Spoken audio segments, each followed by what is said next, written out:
Quem me apresentou e recomendou a leitura da Conceição Evaristo foi uma jovem amiga, Mariane Souza, que trabalha atualmente na Companhia das Letras. Ela é geógrafa e ela tem uma pesquisa muito bonita sobre a Carolina de Jesus.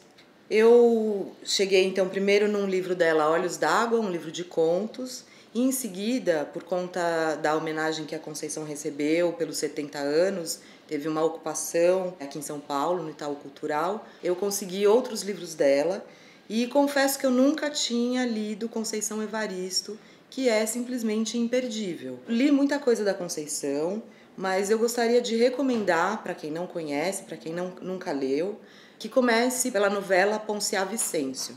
É um romance que conta então a vida de Ponciá, uma moça que vive com a sua mãe, seu irmão e o pai numa aldeia, e num determinado momento ela sai dessa aldeia e vai para a cidade.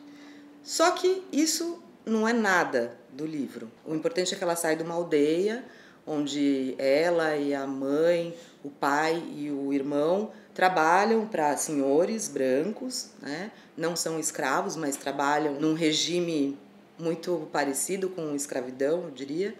E ela sai, então, num momento dessa aldeia e vai para a cidade.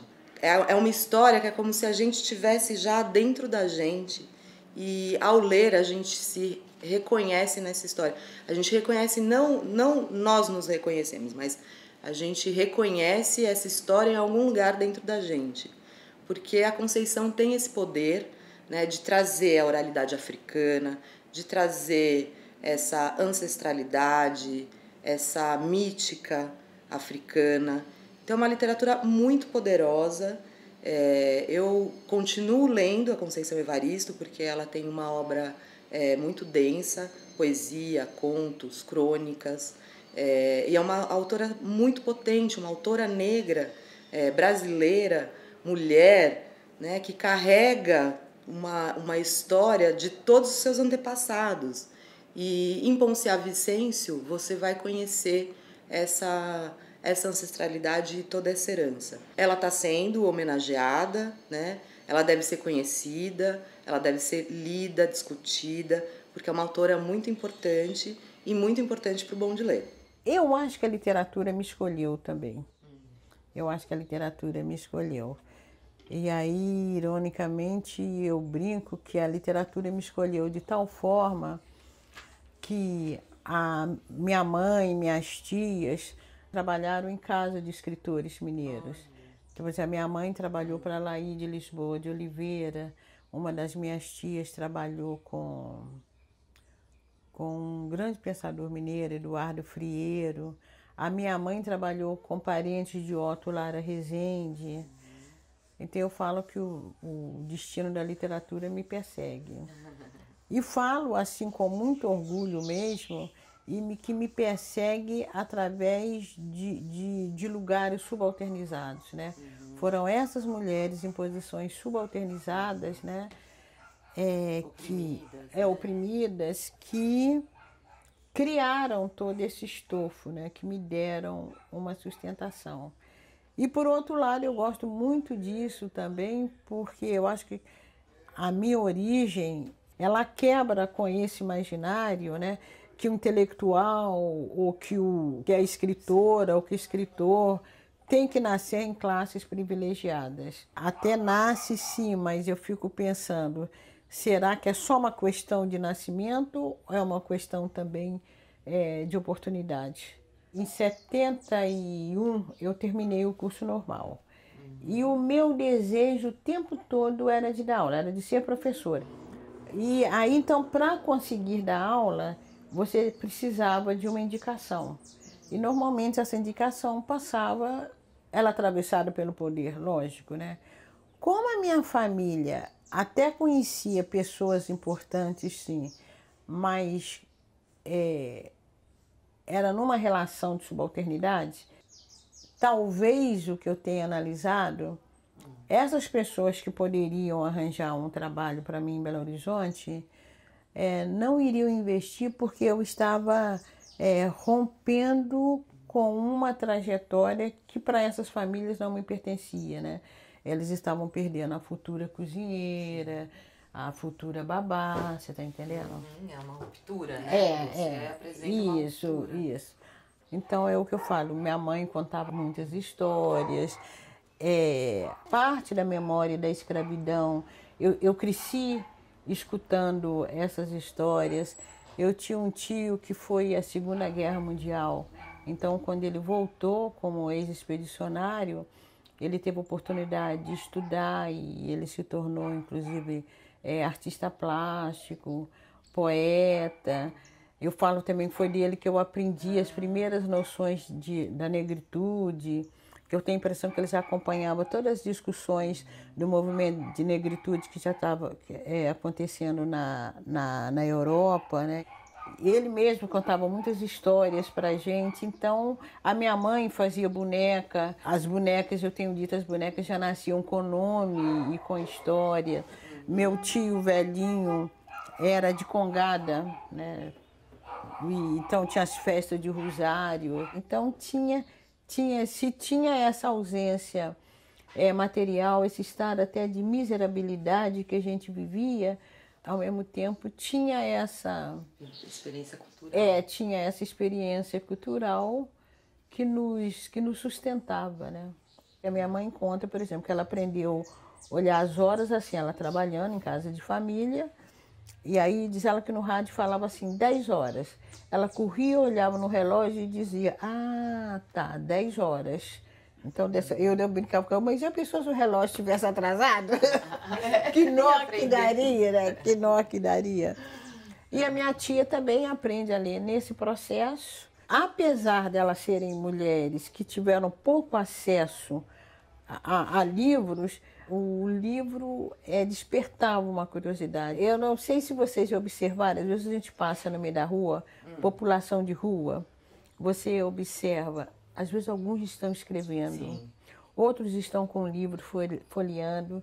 Então, eu acho que é um desejo, sabe? Eu acho que é uma espécie de esse estranho objeto do desejo. Sim. Então eu acho que a minha família tinha muito isso também. Uma atração. Uma atração. E aí, pelo fato de ter atração, elas também, como autodidata, o material que caía nas mãos dela, elas procuravam ler. Por exemplo, eu sei episódios das histórias de Minas Gerais, por exemplo, as histórias dos bandeirantes, a procura de turmalinas, né?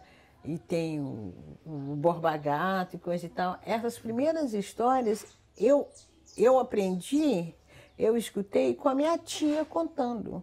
Então ela leu essas histórias em algum lugar, né? Então a gente vivia essa cultura oralizada, né? Que eu digo que o primeiro contato que eu tenho com a literatura é a literatura oral, mas ao mesmo tempo era intermediada por esse texto que elas liam.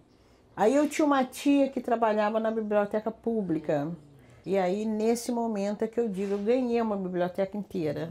Entende? Muito antes dessa adolescência, eu passo como frequentadora assídua dessa biblioteca. Como ela era na Praça da Liberdade, então muitas vezes eu pegava o livro, vinha para a Praça da Liberdade, ficava sentada no banco da Praça da Liberdade. O meu desejo pela leitura era tanto que eu lia, eu fico, gente, eu acho que eu não tinha fome, porque eu não me recordo se eu levava merenda. Dinheiro eu não tinha para comer no meio da rua, isso eu tinha certeza. Sim. E eu ficava ali, lia o livro ali, voltava, pegava outro para levar e ler, né? Mas, Conceição, lendo seus livros, eu me deparo assim com uma sensibilidade sua de se apropriar um pouco das vozes, né, de outras mulheres. Eu vejo que você toma um pouco esse lugar, assim, um pouco como se fosse uma porta-voz. Mas eu vejo, assim, o seu trabalho com a linguagem, o seu trabalho literário, muito mais forte do que essa presença do real. Queria que você comentasse isso. Primeiro que eu não perco eu não perco um minuto de vista que eu estou trabalhando com literatura. Eu estou trabalhando com a arte da palavra, entende? E eu tenho dito, invento sim, invento até em submissas lágrimas, né? Sim. Tem isso, né? Eu Tem desafio. um nome muito engraçado que é a Trossoleia. Trossoleia. Gente, essa eu não aguentava de rir.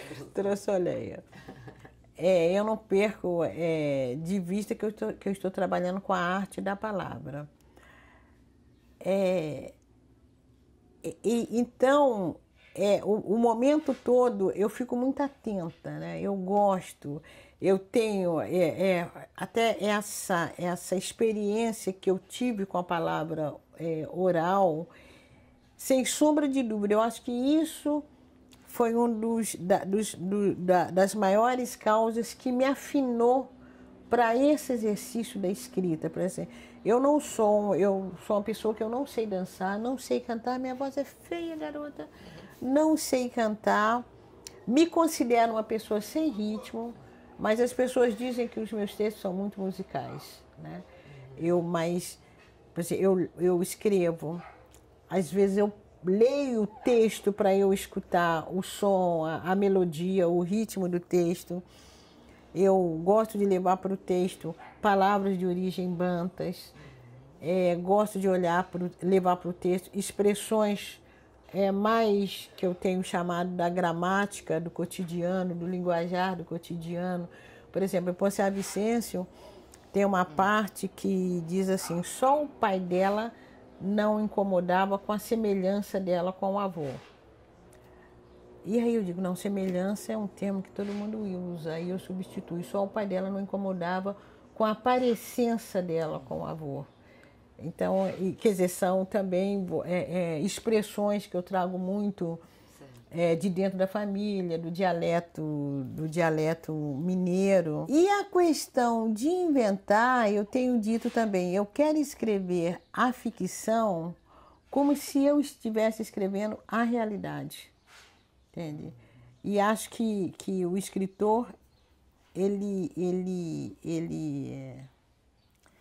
pode ser um grande mentiroso, contanto que ele pegue justamente a matéria da vida, né? A matéria do dia a dia, a matéria dessa suposta verdade, porque quando você olha também a sua interpretação você não pode tomar como verdade, porque tem a interpretação do outro, né? Mas você pode tomar essa suposta verdade que desenrola diante dos seus olhos e ficcionalizar em cima dela. Então, mas é isso que eu falo. O sumo das histórias realmente eu colho do cotidiano, da vida mesmo, entende? Que são as escrevivências. Que são as escrevivências. Então, você tem esse compromisso com a realidade? Hoje eu até não diria que é assim, um compromisso em termos de dever. Eu diria que é em termos de prazer, entende? É observar a vida, observar as pessoas, ficar assuntando, como diz mineiro. E que eu falo, acho que o escritor ele é um grande fofoqueiro, né? Porque ele adora ficar prestando atenção na vida dos outros, né? A única diferença é que eu até conto o que o outro me contou, mas aí Você muda. Então, esse assuntar a vida, e hoje, cada vez mais, a própria idade me sossega mais, me limita mais até em termos de movimento. Então, cada vez mais eu acho que a gente vai se tornando mais contemplativa, mais observadora. E depois você transformar isso em literatura é muito bom. Entende? É muito bom. Até tem um ensaio meu que eu digo muito. Eu acho que... E Maria Nova, né, de Becos da Memória... É muita história para você guardar sozinha. Então, se você tem que encontrar, despachar, justamente, você tem que despachar. Essa escrevivência não significa que eu tenha vivido exatamente aquilo, até porque eu teria que ser a Trossoleia, teria que ser a Natalina, quantos filhos Natalina teve. Mas são histórias que estão muito mais próximas de mim enquanto histórias que eu conheço. Quer dizer, a minha possibilidade de criação é muito, além de ser muito maior, eu diria assim, há um acúmulo, em termos até de inconsciente coletivo, entende? Que vai aflorar na literatura. E aí o que eu quero dizer é o seguinte, não é que uma escritora que não tenha passado por essa experiência não possa inventar essa história. Ela pode inventar, entende? Agora, só que os lugares de fecundação dessa história nascem em lugares diferentes, né? Por exemplo, eu gosto muito de Mira Alves, que é uma escritora de São Paulo, né, que vende Cadernos Negros. Quando Mira Alves fala assim, por exemplo, se nós temos de criar uma personagem que é doméstica, então, metaforicamente, uma outra escritora que não tenha nem de longe vivido essa situação, é como se ela chegasse ali na porta e olhasse para a empregada aqui dentro, observasse todos os sentimentos, todo o comportamento da empregada e fizesse um texto de lá. No nosso caso, é como se nós estivéssemos aqui, você está entendendo? Olhando ao contrário, olhando aquela que nos observa. Então, esse texto, ele nasce de lugares sociais, emocionais, diferentes. Outro dia, lá na ocupação, alguém me perguntava assim, como que a senhora se sente sendo uma escritora reconhecida? Como a senhora se sente quando a senhora sai daqui? Eu falei, quando eu saio daqui, eu sou vulnerável como qualquer uma mulher negra na sociedade brasileira. E aí o que eu falo também, quando eu digo que o meu texto é atravessado pela minha condição de mulher negra na sociedade brasileira, que seja um texto teórico, que seja uma poesia, que seja prosa, tudo que eu produzo é atravessado por uma subjetividade que é construída a partir do lugar que eu experimento de gênero e que eu experimento de raça e que eu experimento como pessoa oriunda das classes populares. Essa história de crise, essa história de dificuldade, essa história de interdição, é uma história que as classes subalternas conhecem de hoje, né? A crise para a gente não é nova. Novo para a gente foi a possibilidade de sair da crise, né? E que esses governos anteriores, que eram mais atentos às demandas populares, então, nos apontou essa possibilidade. Nós tivemos um momento muito esperançoso. E aí eu gosto de pensar muito, e a Abdias Nascimento diz que as organizações afro-brasileiras, a gente tem uma herança, tem uma praxis quilombista, né, que ele vai chamar de quilombismo, que a gente acaba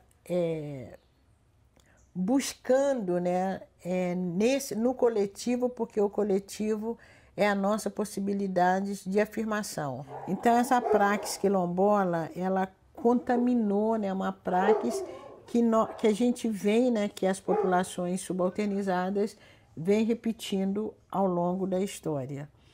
E eu gosto muito também de pensar no paradigma do quilombo, porque quando o africano escravizado fugia para o quilombo, nada garantia para ele que ele estava livre. Ele tinha muito mais a esperança de ser livre do que a certeza, porque o quilombo ele era atacado toda hora. O ideal quilombola é um ideal muito mais de esperança, de resistência, de eterna vulnerabilidade, mas que é um ideal que não desiste, é o ideal também da teimosia, né? Da insistência, de não entregar os pontos, de correr os perigos. Essa é a praxis quilombista. Isso eu tomo como justamente o paradigma, né? O que o quilombo nos deixou aí como lição. Então, eu penso muito nesse momento na sociedade brasileira, nesse paradigma do quilombo. Essa praxis quilombola é que nos salva. Entende? É que nos salva. Terminamos agora a entrevista com a Conceição Evaristo, aqui no escritório dela, de frente para a Lagoa da Barra, aqui na cidade de Maricá, no Rio de Janeiro. Espero que vocês tenham gostado da nossa conversa e vamos ao próximo Bom de Ler.